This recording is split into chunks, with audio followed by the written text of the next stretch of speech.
ಮುದ್ರಣ ಕಾಶಿ ಎಂದೇ ಹೆಸರುವಾಸಿಯಾಗಿರುವ ಗದಗ ಜಿಲ್ಲೆಗೆ ಕಂಟಕವಾದ ಮಟ್ಕ. ಗದಗ ಜಿಲ್ಲೆ ರೋಣ ತಾಲೂಕು ಅಬ್ಬಿಗೇರಿ ಗ್ರಾಮದಲ್ಲಿ ರಾಜಾರೋಷವಾಗಿ ಯಾರ ಭಯವೂ ಇಲ್ಲದೆ ಮಟ್ಕ ದಂಧೆ ನಡೀತಾ ಇದೆ. ಇಂತಹ ಅಕ್ರಮ ಚಟುವಟಿಕೆಗಳಿಗೆ ಕಡಿವಾಣ ಹಾಕದ ನರಗುಂದ ಡಿವೈಎಸ್ಪಿ ಪ್ರಭುಗೌಡ ಕಿರದಹಳ್ಳಿ.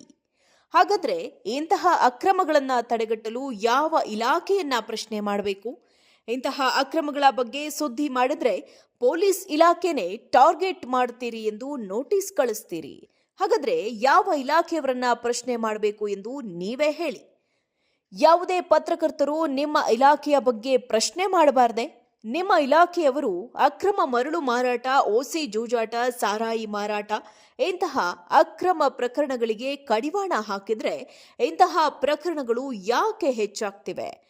ಇದಕ್ಕೆಲ್ಲ ಗದಗ ಜಿಲ್ಲಾ ವರಿಷ್ಠಾಧಿಕಾರಿಗಳು ಮತ್ತು ಮುದ್ರಣ ಕಾಶಿ ಎಂದೇ ಹೆಸರುವಾಸಿಯಾಗಿರುವ ಗದಗ ಜಿಲ್ಲೆಗೆ ಕಂಟಕವಾದ ಮಟ್ಕ. ಗದಗ ಜಿಲ್ಲೆ ರೋಣ ತಾಲೂಕು ಅಬ್ಬಿಗೇರಿ ಗ್ರಾಮದಲ್ಲಿ ರಾಜಾರೋಷವಾಗಿ ಯಾರ ಭಯವೂ ಇಲ್ಲದೆ ಮಟ್ಕ ದಂಧೆ ನಡೀತಾ ಇದೆ.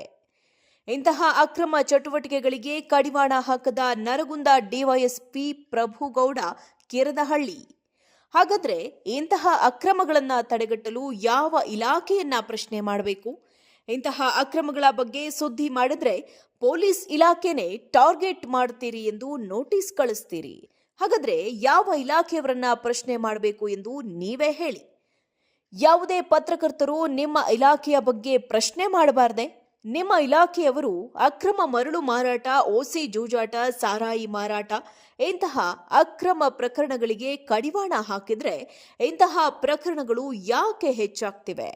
ಇದಕ್ಕೆಲ್ಲ ಗದಗ ಜಿಲ್ಲಾ ವರಿಷ್ಠಾಧಿಕಾರಿಗಳು ಮತ್ತು ಜಿಲ್ಲಾಧಿಕಾರಿಗಳೇ ಉತ್ತರ ನೀಡಬೇಕು. ಮುದ್ರಣ ಕಾಶಿ ಎಂದೇ ಹೆಸರುವಾಸಿಯಾಗಿರುವ ಗದಗ ಜಿಲ್ಲೆಗೆ ಕಂಟಕವಾದ ಮಟ್ಕ. ಗದಗ ಜಿಲ್ಲೆ ರೋಣ ತಾಲೂಕು ಅಬ್ಬಿಗೇರಿ ಗ್ರಾಮದಲ್ಲಿ ರಾಜಾರೋಷವಾಗಿ ಯಾರ ಭಯವೂ ಇಲ್ಲದೆ ಮಟ್ಕ ದಂಧೆ ನಡೀತಾ ಇದೆ. ಇಂತಹ ಅಕ್ರಮ ಚಟುವಟಿಕೆಗಳಿಗೆ ಕಡಿವಾಣ ಹಾಕದ ನರಗುಂದ ಡಿವೈಎಸ್ಪಿ ಪ್ರಭುಗೌಡ ಕಿರದಹಳ್ಳಿ. ಹಾಗಾದ್ರೆ ಇಂತಹ ಅಕ್ರಮಗಳನ್ನ ತಡೆಗಟ್ಟಲು ಯಾವ ಇಲಾಖೆಯನ್ನ ಪ್ರಶ್ನೆ ಮಾಡಬೇಕು? ಇಂತಹ ಅಕ್ರಮಗಳ ಬಗ್ಗೆ ಸುದ್ದಿ ಮಾಡಿದ್ರೆ ಪೊಲೀಸ್ ಇಲಾಖೆನೇ ಟಾರ್ಗೆಟ್ ಮಾಡ್ತೀರಿ ಎಂದು ನೋಟಿಸ್ ಕಳಿಸ್ತೀರಿ. ಹಾಗಾದ್ರೆ ಯಾವ ಇಲಾಖೆಯವರನ್ನ ಪ್ರಶ್ನೆ ಮಾಡಬೇಕು ಎಂದು ನೀವೇ ಹೇಳಿ. ಯಾವುದೇ ಪತ್ರಕರ್ತರು ನಿಮ್ಮ ಇಲಾಖೆಯ ಬಗ್ಗೆ ಪ್ರಶ್ನೆ ಮಾಡಬಾರ್ದೆ?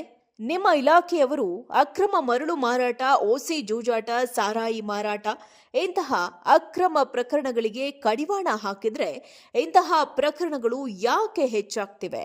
ಇದಕ್ಕೆಲ್ಲ ಗದಗ ಜಿಲ್ಲಾ ವರಿಷ್ಠಾಧಿಕಾರಿಗಳು ಮತ್ತು ಜಿಲ್ಲಾಧಿಕಾರಿಗಳೇ ಉತ್ತರ ನೀಡಬೇಕು.